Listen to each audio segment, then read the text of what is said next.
नमस्कार, DD news देख रहे हैं आप और आपके साथ मैं हूं शहला निगार। बुलेटिन की शुरुआत में चले सबसे पहले एक नजर इस वक्त की सुर्खियों पर। प्रधानमंत्री नरेंद्र मोदी ने नई दिल्ली में 3 दिवसीय सेमिकॉन इंडिया का किया उद्घाटन। चिप्स को बताया डिजिटल डायमंड, कहा भारत की चिप दुनिया में लाएगी बड़ा बदलाव।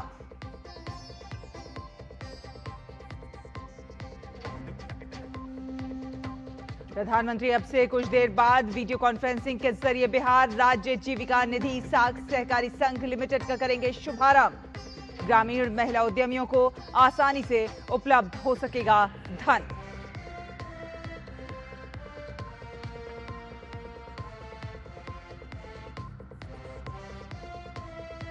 दो 2020 के दिल्ली दंगों के आरोपी शर्जील इमाम, उमर खालिद और अन्य की जमानत याचिका पर हाई कोर्ट का फैसला आज। यूएपीए के तहत सभी आरोपी जेल में बंद।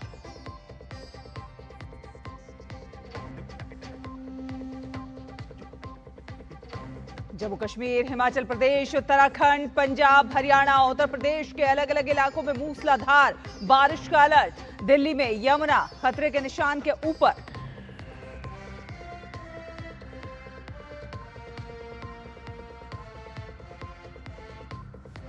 और भूकंप प्रभावित अफगानिस्तान में मृतकों की संख्या 800 से अधिक, हजारों घायल। भारत ने भेजी मानवीय सहायता।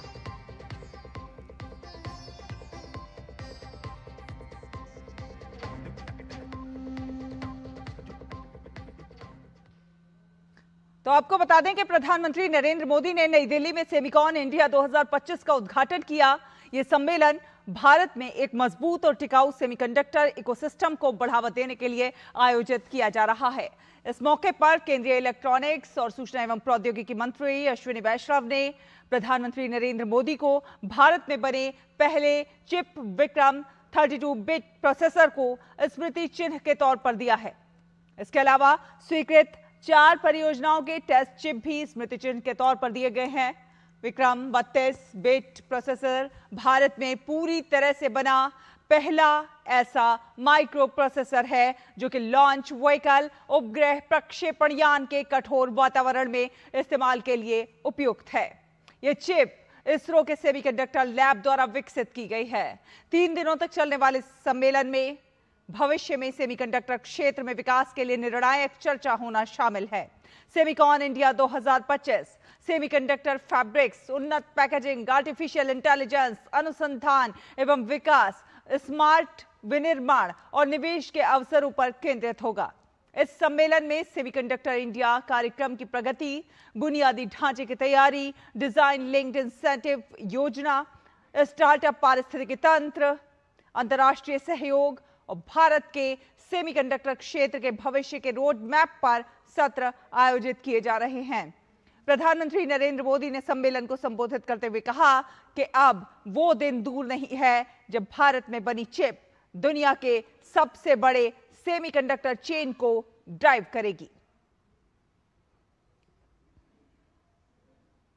आज देश भर में plug and play infrastructure model पर सेमीकंडक्टर पार्क्स बनाए जा रहे हैं।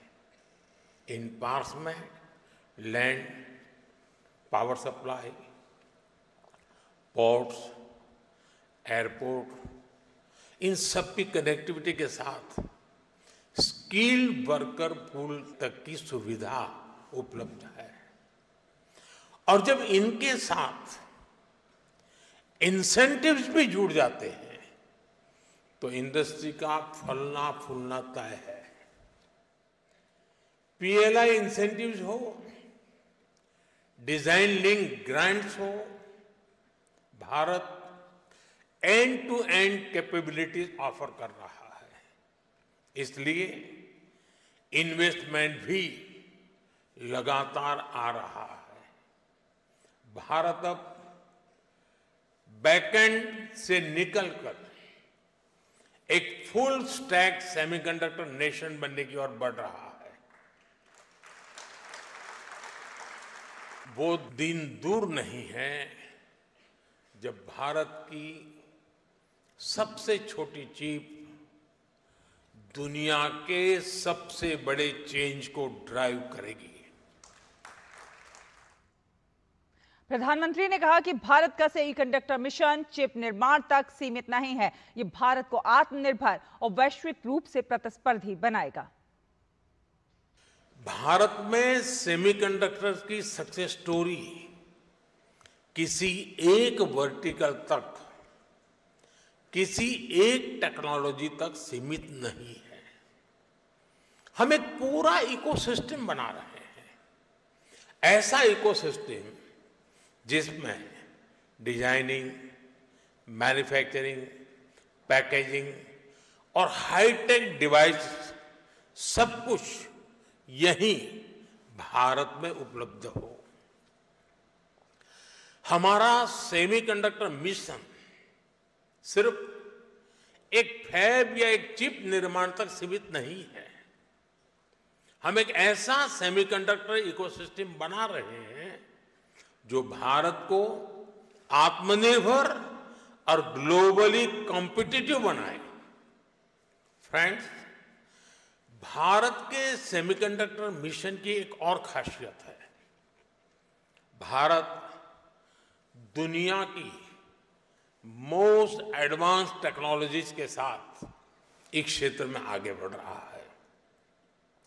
जो इमर्जिंग टेक्नोलॉजीज हैं उनको भारत में बनी चिप से नई पावर मिले, ये हमारा फोकस है। प्रधानमंत्री नरेंद्र मोदी ने कहा कि भारत अगली पीढ़ी के सुधारों पर काम कर रहा है और हम सेमीकंडक्टर मिशन के अगले चरण पर काम कर रहे हैं। पीएम ने सभी से भारत में चिप डिजाइन करने और भारत में चिप बनाने का भी आह्वान किया। हम नेक्स्ट जनरेशन रिफॉर्म्स का नया दौर शुरू करने वाले हैं। हम इंडिया सेमीकंडक्टर मिशन के अगले फेज पर भी काम कर रहे हैं। मैं यहां आए हुए सभी इन्वेस्टर से कहूंगा कि हम खुले दिल से आपका स्वागत करने के लिए तैयार हैं। और आपकी भाषा में कहूं तो डिजाइन तैयार है, मास्क अलाइंड है। अब टाइम प्रिसिजन के साथ एजुकेशन करने का है और स्केल पर डिलीवर करने का है। हमारी पॉलिसीज शॉर्ट टर्म सिग्नल नहीं है, ये लॉन्ग टर्म कमिटमेंट्स हैं। आपकी हर जरूरत को हम पूरा करेंगे। वो दिन दूर नहीं जब पूरी दुनिया कहेगी design in India, made in India, trusted by the world. और चलिए आपको सीधे लिए चलते हैं नई दिल्ली स्थित भाजपा के मुख्यालय पर, जहां इस समय भाजपा प्रवक्ता प्रदीप भंडारी एक प्रेस कॉन्फ्रेंस कर रहे हैं। 41 जंगपुरा का है और एपिक नंबर SJE0755967 जो असेंबली कॉन्स्टिट्युएंसी 40 का है। तो राहुल गांधी के करीबी वोटर धांधली और वोटर फ्रॉड के अंदर संलिप्त है, क्योंकि representation of people act 1951 section 62 sub clause 2 ये कहता है कि कोई भी व्यक्ति एक से ज्यादा कॉन्स्टिट्युएंसी के अंदर वोट नहीं डाल सकता। हम राहुल गांधी से यह पूछना चाहते हैं कि जब उन्हीं के खुद के मीडिया हेड के 2 एपिक नंबर जो मैं आपके सामने यहां रख रहा हूं, आप देख सकते हैं क्लियरली कि ये एक एपिक नंबर है और ये दूसरा एपिक नंबर है, जो रिप्रेजेंटेशन ऑफ पीपल एक्ट के हिसाब से क्रिमिनल है, गैर कानूनी है, उसका सेक्शन 62 सब क्लॉज 2 को वायलेट करता है। तो क्या आज राहुल गांधी मानेंगे, जो चोरों के सरदार हैं, कि असली चोर पवन खेड़ा है? क्या राहुल गांधी आज कहेंगे कि कांग्रेस पार्टी पूरे के पूरे वोटर धांधली और वोटर फ्रॉड के अंदर संलिप्त है? हमारा राहुल गांधी से सीधा जवाब है, एक तरफ राहुल गांधी देश के नागरिकों को झूठा और फर्जी कहते हैं, चोर कहते हैं। आज आप ही के सामने हमने राहुल गांधी के खुद के करीबी की वोट चोरी सामने रखी है। अब सवाल यह है कि जब ये वोट चोरी और मल्टीपल एपिक आईडी सामने आए हैं तो ऐसा तो हो नहीं सकता कि कांग्रेस का ये नेता खुद इनको एक्वायर कर रहा है। मतलब क्या कांग्रेस पार्टी, राहुल गांधी एक वोटर धांधली का रैकेट चला रहे हैं जिसमें वो अलग अलग कांग्रेस के नेताओं को मल्टीपल एपिक आईडीज जब उनके पास पाए जाते हैं उन सबको संरक्षण राहुल गांधी देते हैं। तो राहुल गांधी के हिसाब से राहुल गांधी के करीबी वोट चोर हैं और इन वोट चोर को संरक्षण सवा चोर और सबसे बड़े चोर राहुल गांधी ने दिया है। इसका जवाब राहुल गांधी को देना चाहिए, क्योंकि राहुल गांधी आर्टिकल 326 संविधान की representation of people act 1951 section 62 sub clause 2 का उल्लंघन करते हुए दिख रहे हैं। अब राहुल गांधी इस पे शांत क्यों है ये मैं आपके सामने बताऊंगा।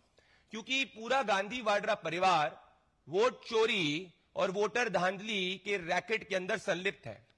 आप याद करिए 1980 में सोनिया गांधी जी देश की नागरिक नहीं बनी थी और उनका वोटर लिस्ट में नाम आया था। उसके बाद 1982 के अंदर हमने प्रोटेस्ट करा तो वो नाम हटा और सोनिया गांधी की इस वोटर धांधली के ऊपर अभी तक राहुल गांधी शांत है। याद करिए 1991 के अंदर ये रिप्रेजेंटेशन ऑफ पीपल एक्ट कहता है कि जब कोई कैंडिडेट मौजूद होता है तो उसके साथ में कोई और मौजूद नहीं हो सकता।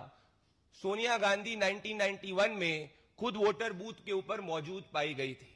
तो जो परिवार का इतिहास वोटर धांधली और वोट चोरी का रहा है, आज उसको यह जवाब देना चाहिए कि उन्हीं के करीबी और उन्हीं के पार्टी के मीडिया हेड जब मल्टीपल एपिक आईडी के साथ में पाए जा रहे हैं तो क्या राहुल गांधी को इसकी जानकारी थी? क्या राहुल गांधी के हिसाब से वो वोट चोर है? क्या राहुल गांधी उनको अपनी पार्टी से हटाएंगे? और क्या ये इकलौते ऐसे कांग्रेस के नेता हैं जो ऐसी वोटर धांधली के अंदर सामने आए गए? याद करिए दोस्तों कि बिहार चुनाव के पहले अभी इसी वक्त थोड़े समय पहले की बात है कि तेजस्वी यादव के मल्टीपल एपिक आईडी सामने आए थे। जिस एपिक नंबर से तेजस्वी यादव ने 2020 और 25 के चुनाव में वोट किया था वो प्रेस के सामने दूसरा एपिक आईडी सामने दिखाते हुए पाए गए थे। तो क्या इसके बारे में भी राहुल गांधी शांत थे? तो आज जब ये पवन खेड़ा और राहुल गांधी का ये नेक्सस बाहर आया है, इससे यही स्पष्ट होता है कि राहुल गांधी देश के गरीब, वंचित और पिछड़े के साथ इतनी नफरत करते हैं कि अपने खुद के पार्टी के नेताओं की वोट चोरी को बचाने के लिए, उनकी वोट धांधली को छुपाने के लिए वो बिहार के गली गली में बिहार के नागरिकों को फर्जी और चोर कह रहे हैं। राहुल गांधी को हम 5 सवाल पूछना चाहते हैं। पहला कि क्या पवन खेड़ा की इस वोटर धांधली के बारे में, जिसमें उन्होंने मल्टीपल एपिक आईडीज उनके पास पाए गए हैं, क्या उनको इसकी जानकारी थी? क्या राहुल गांधी पवन खेड़ा को वोट चोर कहेंगे? क्या राहुल गांधी ये कह सकते हैं कि जो गांधी वाड्रा परिवार सोनिया गांधी जी से लेकर अब राहुल खुद, जिनकी वायनाड से लेकर अब वोटर धांधली देश की जनता के सामने आई है, वो एसआईआर का विरोध इसीलिए कर रहे हैं क्योंकि उनकी ये सब धांधली बंद हो जाएगी और इसीलिए राहुल घबराए हुए हैं। वो घुसपैठियों का समर्थन करते हैं और साथ में अपने पार्टी के नेताओं का वोट फ्रॉड को बचाने के लिए और प्रोटेक्ट करने के लिए बिहार के गरीब और देश के गरीब और वंचित को चोर कहते हैं। आज देश की जनता के सामने असली चोर राहुल गांधी है। हमारा चौथा सवाल यह है कि हमने तब भी पूछा था कि सोनिया गांधी कैसे देश की नागरिक नहीं थी, तब उनके पास में वोटर इलेक्टोरल रोल में उनका नाम आया। अभी तक राहुल गांधी शांत है। हम वापस से राहुल गांधी से पूछना चाहते हैं, उनकी माताजी सोनिया गांधी के 1980 की इस वोटर धांधली के पूरे रैकेट के लिए क्या वो देश की जनता से माफी मांगेंगे? और जब ये multiple epic ID Pawan Khera जो हमेशा उनके साथ घूमते हैं सामने आए हैं, तो क्या राहुल गांधी ये स्वीकारेंगे कि कांग्रेस के अंदर ही एक वोट चोरी का रैकेट चल रहा है और एसआईआर का विरोध कांग्रेस पार्टी इसीलिए कर रही है क्योंकि जब ये वोट चोरी का रैकेट बंद हो जाएगा, कांग्रेस पार्टी जितनी सीटें अभी लेके आई है उतनी भी सीट नहीं लेके आ पाएगी। अभी तक याद करिए, राहुल गांधी ने एफिडेविट के ऊपर इलेक्शन कमीशन को यह नहीं दिया है कि जो उनके आरोप थे उसमें उनको खुद को विश्वास है। तो आज हम सीधा चार्ज ये करते हैं कि राहुल गांधी को अब जो हाइड्रोजन बॉम्ब की बात करते हैं, उनके पार्टी के अंदर खुद एक वोट चोरी का एटम बॉम्ब रैकेट चल रहा है, जिसके बारे में उनको देश की जनता को बताना चाहिए, माफी मांगनी चाहिए और वो स्वघोषित चोर और पूरी की पूरी पार्टी जिसके अंदर नेता ऐसे एपिक आईडी वाले फ्रॉड के अंदर संलिप्त है, ये सबको देश की जनता के सामने आना चाहिए और माफी मांगनी चाहिए और इसकी तहकीकात रिक्वायर्ड बॉडीज भी करना चाहिए। दोस्तों, एक और बात मैं आपके सामने लाना चाहता हूं और वो ये है कि आप याद करिए कि महाराष्ट्र चुनाव के समय भी राहुल गांधी ने इसी तरीके का झूठ बोला था और जब ये बॉम्बे हाईकोर्ट के अंदर उनके झूठे आरोपों का पूरा मामला गया तो बॉम्बे हाईकोर्ट ने ये कहा कि do not waste our day. फिर ये मामला सुप्रीम कोर्ट के अंदर गया और सुप्रीम कोर्ट ने भी राहुल गांधी के महाराष्ट्र चुनाव के जितने भी आरोप हैं उनको निराधार कहा। तो बार बार जब इनका झूठ संवैधानिक संस्थाओं के सामने, कोर्ट ऑफ लॉ के सामने जब एक्सपोज होता है, तब भी राहुल गांधी झूठ क्यों बोलते हैं? क्योंकि राहुल गांधी लोकतंत्र विरोधी व्यक्ति हैं और एक खतरनाक आदमी है, जिनकी मंशा यह है कि जब देश की जनता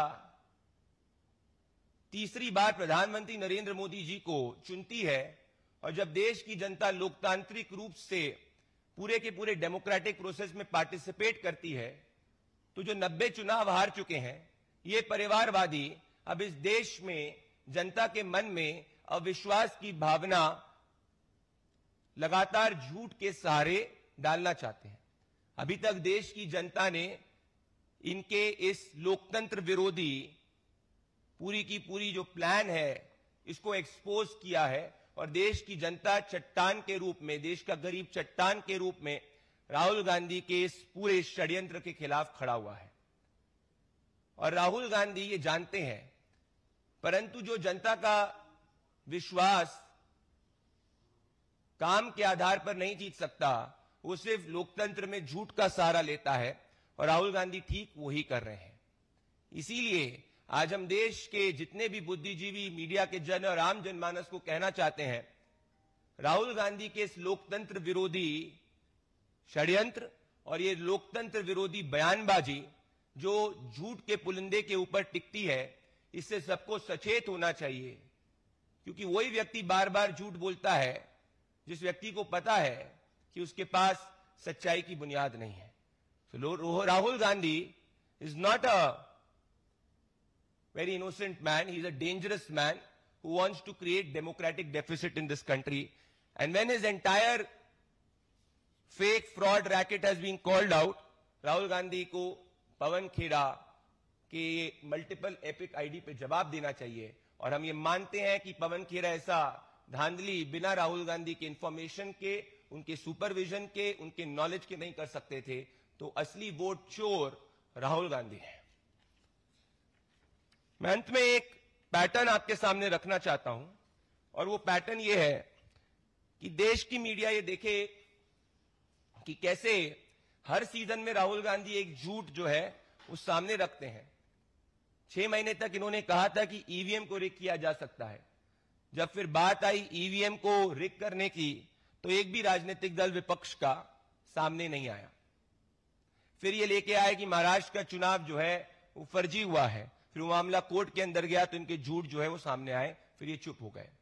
अभी एसआईआर का विरोध इसीलिए कर रहे हैं और हर दिन देश के गरीब को झूठ इसीलिए बोल रहे हैं क्योंकि ये जानते हैं कि इनके जो 2 प्लैंक हैं, घुसपैठिया समर्थन और कांग्रेस पार्टी के नेताओं का वोट फ्रॉड, जिसका एक उदाहरण मैंने आपको पवन खेड़ा का दिया जिसमें मल्टीपल एपिक आईडीज रखते हैं, ये सब एसआईआर के बाद में बंद हो जाएगा और जितनी सीटें भी कांग्रेस पार्टी की आ रही है उतनी भी सीटें कांग्रेस पार्टी की नहीं आएगी।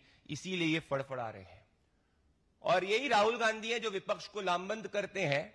तभी असम से लेकर बंगाल के अंदर हम देखते हैं कि तमाम विपक्षी पार्टीज घुसपैठियों का समर्थन करती है और देश के आम जनमानस का विरोध करती है। ये देश के अंदर हम सबको पता होना चाहिए कि जो बाबा साहेब भीमराव अंबेडकर का संविधान था उसमें पहला हक इस देश के गरीब, वंचित और इस देश के पिछड़े का है। और संविधान की पहले 3 अक्षर प्रियम्बल के we the people of India. इसीलिए हम यहां आपके जरिए राहुल गांधी को चेताना भी चाहते हैं और राहुल गांधी को ये कहना भी चाहते हैं कि अपने लोकतंत्र विरोधी षड्यंत्र को बंद करो। देश की जनता और देश का गरीब ये देख चुका है। देश के गरीब को चोर कहने के बजाय कांग्रेस पार्टी के चोर और स्वघोषित खुद जो सवा चोर राहुल गांधी हैं, उनको पवन खेड़ा के मल्टीपल आईडी पे जवाब देना चाहिए, क्योंकि ये रिप्रेजेंटेशन ऑफ पीपल एक्ट के हिसाब से गैर कानूनी है, क्रिमिनल है और इसकी जांच भी होनी चाहिए। बहुत बहुत धन्यवाद। किसी के क्वेश्चंस? जी मोहित।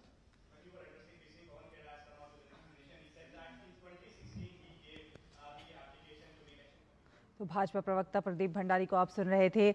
वोट चोरी के मामले में उन्होंने राहुल गांधी को आड़े हाथों लिया, कांग्रेस पर कई सवाल खड़े किए कि जिस प्रकार से वो झूठ का जाल फैला रहे हैं वो सही नहीं है। फिलहाल एक छोटा सा ब्रेक के उस पार खबरों का सफर जारी है।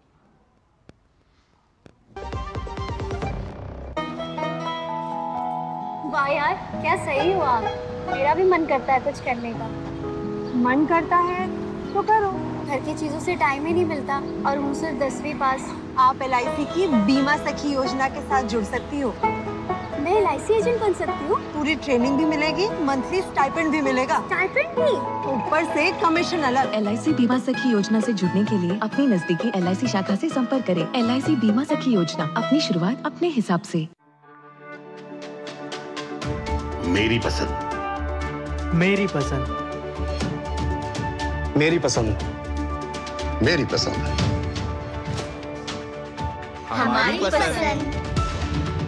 हम सबकी पसंद। मजबूत देश का मजबूत सरिया हो गया स्टील।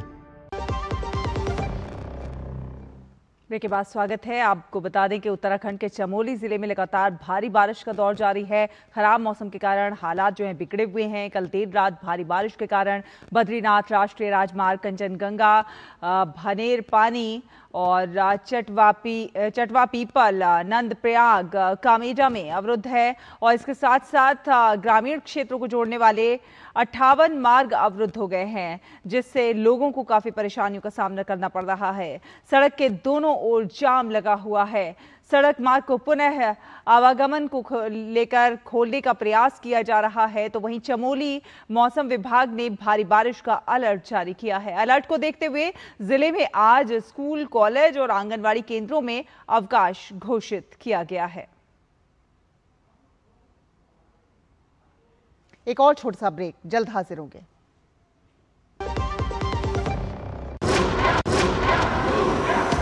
इसमें है फौलादी ताकत। ये कड़े इम्तिहानों से नहीं डरता। इसे सालों का तजुर्बा है। इसलिए मैं भी सूर्या पाइप्स का फैन हूँ। देश की तरक्की के सच्चे साथी। सूर्या है तो भरोसा है। मेरी पसंद। मेरी पसंद। मेरी पसंद। मेरी पसंद। हमारी पसंद। हम सबकी पसंद। मजबूत देश का मजबूत सरिया हो गया स्टील। ब्रेक के बाद स्वागत है। आपको बता दें कि उत्तराखंड में भारी बारिश के चलते बिगड़े हालात से निपटने के लिए एनडीआरएफ की टीमें स्थानीय प्रशासन की मदद कर रही हैं और ये टीमें उत्तर से लेकर दक्षिण तक मुस्तैद हैं। उत्तराखंड के रुद्रप्रयाग के छैनागार गांव में बादल फटने के बाद एनडीआरएफ की टीम ने मौके पर पहुंचकर घटनास्थल का जायजा लिया। टीम ने मलबा हटाया और स्थानीय लोगों के लिए सुरक्षित आवागमन सुनिश्चित किया। एनडीआरएफ ने यह ऑपरेशन एसडीआरएफ, डीडीआरएफ और सिविल प्रशासन के साथ मिलकर चलाया। फिलहाल इस घटना में किसी के हताहत होने की खबर नहीं है। एनडीआरएफ ने चंबा में श्री मणिमहेश जी यात्रा के दौरान दोनाली में दुकानदारों, स्थानीय लोगों और तीर्थयात्रियों सहित 125 फंसे हुए लोगों को सुरक्षित निकाल लिया है। इसी के साथ इस बुलेटिन में फिलहाल इतना ही। डीडी न्यूज पर खबरों का सफर लगातार जारी रहेगा। आप देखते रहिए डीडी न्यूज। नमस्कार।